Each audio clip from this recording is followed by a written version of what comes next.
Hello, my name is Professor John Toombaroo and I'm the Chair in Health Psychology at Deakin University in Australia. It's good to be talking to you today. For some years now, I've enjoyed an excellent collaboration with your colleagues Joan and Carmen, and I really wish that I was with you today in person, but because of family health issues, I'm having to present you with a remote presentation.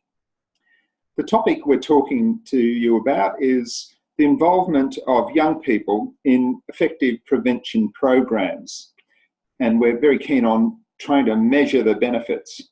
I'm going to present to you a literature review that we've been doing that begins to explain why it is that we're enthusiastic about this topic.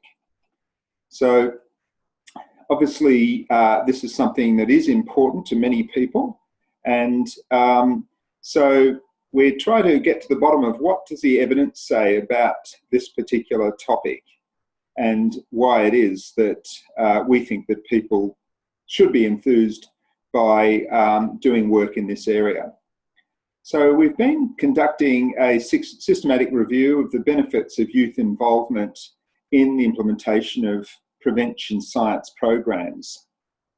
You can see that we've presenting this work at the European Society for Prevention Research, and here are the co-authors who are assisting with this project.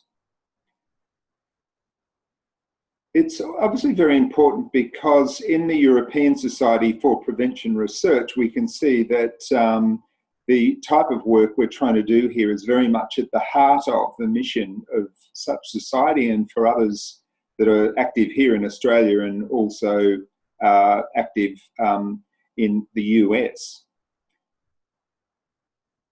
Our ultimate objective really is to try and identify the positive effects of youth involvement in delivering effective prevention programs so that we can advocate for universal involvement, really with the goal of unleashing the power of prevention. So the way we're going to do this is that we're reviewing prevention science repositories. So for our literature review, we've searched such repositories as exist, including the blueprints, and in Australia we have the What Works for Kids site. We're looking for the evidence of those programs that have a beneficial effect, but also have evaluated the effect of youth delivering the programs. I'm going to call them youth service deliverers. From that, we hope to produce a menu of the beneficial programs that can encourage altruistic youth involvement in delivering these effective prevention programs.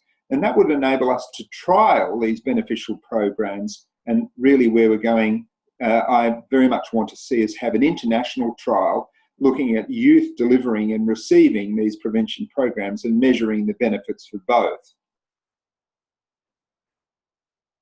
Last year, I was one of the keynote speakers at the European Society for Prevention Research, and I presented on a paper that I wrote in 2016, where I'm arguing that a much faster increase in human development can be achieved if we can encourage youth involvement and volunteering in the implementation of proven prevention science programs. So if we're going to facilitate this type of what I describe as beneficial action, then it's necessary, firstly, to identify and evaluate the prevention science programs that can encourage this form of youth involvement and volunteering. So to do that, we are conducting our systematic review, and we have already looked at a number of the repositories that are there and available to us that other people can interrogate. You can see the address there for blueprints, or the Washington State Institute of Public Policy site. You might be aware of the What Works Clearinghouse, or the Californian Evidence-Based Clearinghouse. So there are many of these around the world, and many governments mandate that if you're going to deliver programs, they've got to be on these sites and showing good evidence. So there's many reasons why you would start by looking for programs there. But actually we're looking for a subset, the special goals within these very broad minds of effective programs. And we want them to be not just recommended, but also to focus on universal or selective prevention, and that they are evaluated as they are in rigorous trials. and have these positive effects, but we also want them to have evidence of effects for youth service deliverers. And so that would be that they need to evaluate a youth involvement component. For example, it could be tutoring, and we're interested in the effect on the tutor, or it could be mentoring, and we want to know not just the effect on the person who was mentored, but the effect on the person delivering the mentoring. And we want to evaluate the effects of these youth service deliverers. Obviously, the reason for doing this is that we can then find these programs that are likely to have benefits for both parties. I'm going to present you some preliminary results, but we will have a final report at the end of this year and building on the current results. So far we've really searched 6 repositories with the authors that you've seen, and we've also looked at some positive youth development review papers. We're finding relatively few programs that have evaluated these youth involvement programs. There are some, and peer tutoring some of them, and we're also looking for evidence in mentoring. We've only identified 7 studies that have so far evaluated the effects on youth service deliverers. And of these, some of them are fairly thin. They only look at program satisfaction or sense of contribution. So I'm going to just focus on those that had a little bit more information in them. As I say, this is quite preliminary, but we start with this report by Professor Richard Catalano, a good colleague in the prevention sciences, and he's been doing work on positive youth development programs. His systematic review found 35 studies that had rigorous evaluations. 60% showed benefits for youth behaviour and health and economic outcomes. Of that, I was able to identify 8 programs that included a youth involvement or engagement component. They also showed benefits. However, the specific mechanisms of the effects on youth service deliverers were not evaluated, and it was recommended in this study that the mechanisms be further studied. So we're hoping to contribute to that area, but this is an important review that justifies the need for what we're doing. In this report by Shinde and colleagues, we see that an intervention to offer programs within schools in India also showed some relevant benefits. Here, a multi-component school health promotion program was delivered to Year 9 children, and the children participated in planning and implementation, so very much a youth involvement focus. Here we found that when led by lay counsellors, the students that were exposed to the intervention in 25 schools enjoyed benefits that were either moderate to large, and in important areas, reductions of bullying, violence, and increases in favourable attitudes to gender equity. So a lot to like about a program of that nature, and again, suggesting that it is feasible and beneficial to have youth participate in effective prevention programs. This study has been conducted by a team from NORC, which are based at the University of Chicago, and was funded by USAID as a $55 million program, so a large budget program delivered in Kenya. And it was motivated by the violence that surrounded the 2007 elections in Kenya. And here what they did is they mobilised 667 youth-led committees across the country with a fairly free rein to plan and action economic and social development projects. A quasi-experiment evaluation and follow-up survey associated participation in these committees with benefits in economic assets. There was a small effect, but it was significant, in leadership and in self-efficacy. Again, nobody can really determine cause and effect, but as a result and associated with this type of work, they were trying to get a peaceful election, which did occur.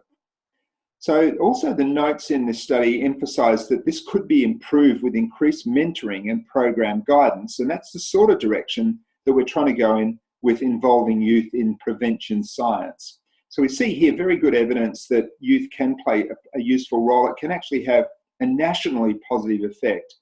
And what we're looking for is more guidance for the actual program details, which the prevention science programs offer. Here we have evidence that peer tutoring improves school adjustment. This is a PhD thesis by Lamport. Lamport also cites meta-analyses that have been completed which show that there are benefits for peers that deliver tutoring programs. And this is an area that was particularly studied in the late 70s and the early 80s, and it's somewhat dropped off the radar in more recent studies but her study does also study the effects on the tutor and where you tutor a disabled students.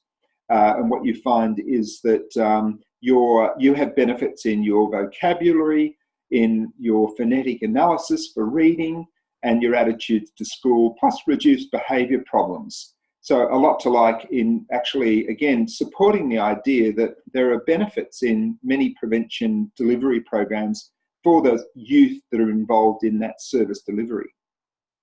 So in finishing, we can see that it does appear that this type of involvement youth involvement components is feasible.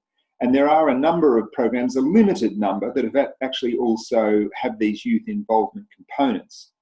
The available evidence really shows that the youth that implement these proven programs experience important benefits. It's limited evidence at the moment, and most of the studies are really saying there needs to be more research.